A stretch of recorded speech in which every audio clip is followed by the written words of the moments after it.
Welcome to my YouTube channel F G reviews. So guys, ఈరోజు మన movie review వచ్చేసి నాని గారి న్యూ మూవీ సరిపోదా శనివారం. సో ఈ సినిమా మూవీ రివ్యూ అయితే మనం అయితే చెప్పుకుందాము. సో ఇంకా లేట్ చేయకుండా ల్యాగ్ చేయకుండా మనమైతే మూవీ రివ్యూలోకి వెళ్దాం. ఓకేనా, లెట్స్ స్టార్ట్.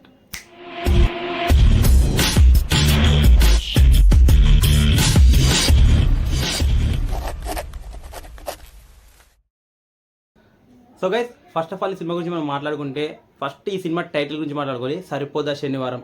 ఈ టైటిల్ వచ్చేసి ఈ సినిమాకి అయితే 100% కరెక్ట్గా సరిపోతుంది. అండ్ ఈ సినిమాలో ఆ టైటిల్ని కూడా వాడారు కాబట్టి సో ఆ సినిమాకు పెట్టిన టైటిల్ అయితే 100% దానికైతే వర్త్గా చెప్పుకోవచ్చు. సో ఇంకా సినిమా స్టోరీ లైన్ అయితే ఆల్రెడీ అందరికీ తెలిసిందే. సో మన హీరో వచ్చేసి గొడవలోకి వెళ్తుంటాడు. సో తనకు గొడవలు అంటే వాళ్ళ మమ్మీకి ఇష్టం ఉండదు. సో దానివల్ల ఏమవుతుందంటే తనని ఓన్లీ శనివారం మాత్రమే తన కోపాన్ని చూపించేలాగా, అంటే గొడవలకు పోయేలాగా పర్మిషన్ ఇచ్చేసి రిమైనింగ్ టైంలో నార్మల్గా ఉండాలని చెప్పేసి కట్టేసి పెట్టింటుంది అనమాట వాళ్ళ మమ్మీ. సో అందుకు సరిపోదా శనివారం అని చెప్పేసి మన హీరో ఎన్ని గొడవలు ఉన్నా కూడా ఆ గొడవలన్నీ కూడా ఓన్లీ శనివారం మాత్రమే దాన్ని తీర్చుకుంటున్నాడు. సో ఇది స్టోరీ లైన్ సినిమా గురించి చెప్పాలంటే.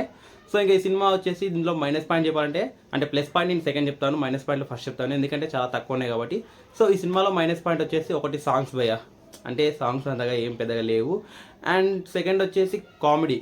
అంటే ఈ సినిమాలో వచ్చేసి ఆలీ గారు ఉన్నారు, సరిగా కొంచెం వాడుకోలేదు. ఆలీ గారు ఉన్నారు అండ్ ఇంకా కొంతమంది మంచి మంచి కమెడియన్స్ కూడా ఉన్నారు, బట్ వాళ్ళని సరిగా వాడుకోలేదు. ఈ సినిమాలో సాంగ్స్ సరిగా లేవు అండ్ డ్యాన్స్ అంత పెద్ద ఎక్స్పెక్ట్ చేయాల్సిన అవసరం లేదు. అండ్ ఇంకోటి వచ్చేసి కామెడీ లేదు. ఇంకోటి ఏంటంటే ఈ సినిమా స్టోరీ లైన్ అనేది కొంచెం పాత సినిమాలకి లింక్ అయినట్టు ఉంటుంది. ఎలా అంటే మన ఛత్రపతి మూవీలో ఫస్ట్ మన ప్రభాస్ గారు ఉంటారు కదా, ఒక టోటల్ ఒక విలేజ్ దగ్గర అందరు కలిసి ఒక ఉంటారు విలేజ్, అలాంటి సిచ్యువేషన్ దీంట్లో ఉంటుంది అనమాట. అంటే అలాంటి ఒక ఏరియాని తీసుకొచ్చేసి ఈ సినిమాలో పెట్టింటారు. సో అలా ఆ లింక్ అనేది ఇక్కడ మీకు మ్యాచ్ అవుతుంది. సో ఇంకా సినిమా వచ్చేసి ప్లస్ పాయింట్ చెప్పుకుంటే నాని గారి యాక్టింగ్ భయ్యా సూపర్ ఇచ్చారు సార్. నాని గారి యాక్టింగ్ అయితే చాలా బాగా ఇచ్చారు అండ్ కెమెరా విజువల్స్ కూడా చాలా బాగున్నాయి. అండ్ నాని గారి ప్లస్ పాయింట్ ఇంకోటి ఏంటంటే ఆయన లుక్. సో ఆయన రీసెంట్గా మనం చూసిన అన్ని లుక్ల కంటే ఈ సినిమాలో కొంచెం గడ్డంతో లాంగ్ హెయిర్తో చాలా బాగా రఫ్ అండ్ టఫ్గా చాలా బాగుంటారు నాని గారు. అండ్ ఇంకోటి వచ్చేసి బీజిఎం భయ్యా, బ్యాక్గ్రౌండ్ మన నాని గారు ఫైట్ చేసేటప్పుడు బీజిఎం ఇస్తారు, సావ కొట్టి వదిలేశారు. బీజిఎం అయితే అంత బాగా ఇచ్చారు. అండ్ కెమెరా టేకింగ్ కూడా చాలా బాగుంది. సో కెమెరా టేకింగ్ అయితే మనము చూస్తున్నంతసేపు ఆ ఫైట్ సీన్స్ మనకి ఆ బీజిఎంకి చాలా బాగా నచ్చుతుంది. అండ్ ఇంకోటి ఏంటంటే హీరోయిన్ గురించి మనం చెప్పుకోవాలంటే ఈ సినిమాలో హీరోయిన్ గారు ఉన్నారు కానీ జస్ట్ అంటే కొంచెం అంతగా వాడుకోలేదు. సో హీరోయిన్ కూడా క్యూట్గా బాగానే ఉంది. అండ్ ఇంకో ప్లస్ పాయింట్ ఏంటంటే ఈ సినిమాలో ఎటువంటి డబల్ మీనింగ్ కానీ వల్గారిటీ కానీ ఎక్స్పోజింగ్ కానీ ఈ సినిమాలో అయితే లేదు. అండ్ ఇంకోటి వచ్చేసి మెయిన్ చెప్పుకోవాలంటే ఎస్జే సూర్య గారు.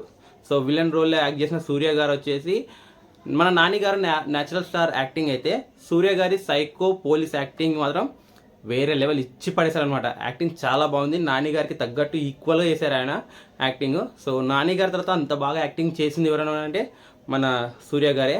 ఆయన యాక్టింగ్ పరంగా సినిమా అయితే ఒక పీక్ లెవెల్లో ఉంటుంది. అండ్ ఫస్ట్ హాఫ్ మొత్తం వచ్చేసి నాని గారి కొంచెం గొడవలు, హీరోయిన్తో లవ్ ట్రాక్, ఈ ఫస్ట్ హాఫ్ నడుస్తుంది.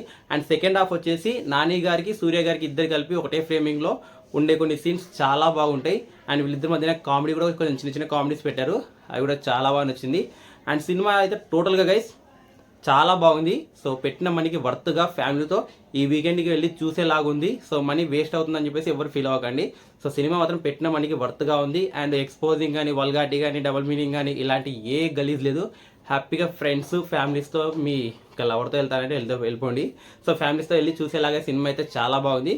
సో డోంట్ మిస్, వెళ్ళి హ్యాపీగా చూసి ఎంజాయ్ చేయండి. ఓకే, సో ఇంతకంటే ఈ సినిమాలో చెప్పడానికి ఇంకేం లేదు. అండ్ ఇంకా ఈ సినిమా స్టోరీ లైన్ నేను ఎక్కువ రివీల్ చేస్తే బాగోదు. ఇంకా మన హీరో ఎందుకు శనివారం మాత్రమే కొడతాడు, ఇంకా మన హీరోకి లింక్ ఏంటి, ఇలాంటివన్నీ మీకు తెలియాలంటే సినిమా చూస్తే మీకు అర్థమవుతుంది. ఓకే, సో ఇంకా నెక్స్ట్ మూవీ రివ్యూలో మళ్ళీ కలుస్తున్నాం. అండ్ ఇక్కడ దాకా వీడియో చూసిన ప్రతి ఒక్కరికి థ్యాంక్ యూ సో మచ్ అండి.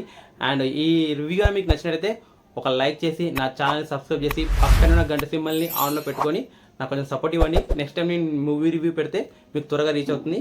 ఓకే, సో ఇక్కడ దాకా వీడియో చూసిన ప్రతి ఒక్కరికి thank you so much. And next movie రివ్యూలో మళ్ళీ కలుస్తున్నాం. And bye.